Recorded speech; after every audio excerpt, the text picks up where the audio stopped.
Hello everyone. Today we're going to talk about sore doubts about Danish reaction. And this is taken from a Danish newspaper called Extra Bladet. This article was recommended to me by a Danish viewer, and it's in reference to a, a video that I put out recently about uh, four Nigerian pirates in the Gulf of Guinea that were killed by uh, uh, Danish sailors. And so he obviously knew, he probably assumed that I didn't know anything about this particular article because it's from Denmark. And so he recommended it to me. This is a very good example of what I was talking about recently in my video about the need for intelligence in Africa, a robust intelligence community. And I mentioned that there's a job, and it's in the CIA, and it's called Open Source Officer. And basically what this individual does is they're stationed overseas somewhere, and they read the newspaper every day in that country's language. They look at the news on TV, etc. And they just go about town seeing what the spirit is of that country, and they report that information back to headquarters. And so this fine person, Dane, gave me this information out of the goodness of their heart. And but it's a very good example of what we as Africans will be doing one day when we have our. I'm not saying that certain African countries don't have it already, but when we have a Pan-African robust intelligence agency, this is a good example of what we'll be doing. We'll be getting the information firsthand from foreign countries. Without further ado, I'll be reading directly from the article. An association of Nigerian lawyers will have investigated the action in which 4 suspected pirates were killed and 4 others arrested. Did everything go according to the book when the Danish frigate Esbern Snare, during a firefight on November 25, killed 4 suspected pirates in the Gulf of Guinea off Nigeria? According to the media, Marine Denmark, an association of Nigerian lawyers, is now questioning this. According to the lawyers from the Nigerian Maritime Law Association, it must be investigated whether the Danish frogmen followed the rules when they came into battle against 8 suspected pirates in a motorboat. The association supports all efforts to rid the Gulf of Guinea of piracy, maritime offenses, and all forms of crime.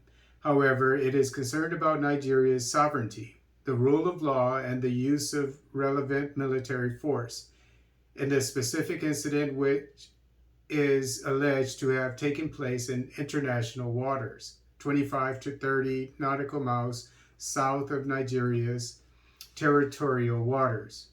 The association therefore calls for an independent investigation that focuses on determining the exact position of this incident and whether the relevant rules for the use of military force have been complied with. It reads, according to Marine Denmark.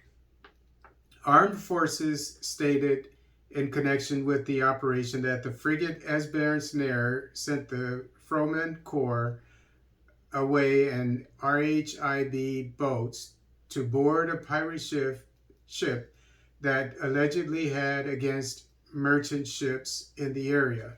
Esbern Snare caught the pirates to bring them to a halt so that the Danish soldiers could get on board, When the pirates did not react, the Danish forces fired warning shots in accordance with their powers. The pirates then opened fire directly on the Danish soldiers. The Danish soldiers then reacted in self-defense and responded to the fire from the pirates, it says in the announcement of the battle. 4 suspected pirates were arrested during the operation.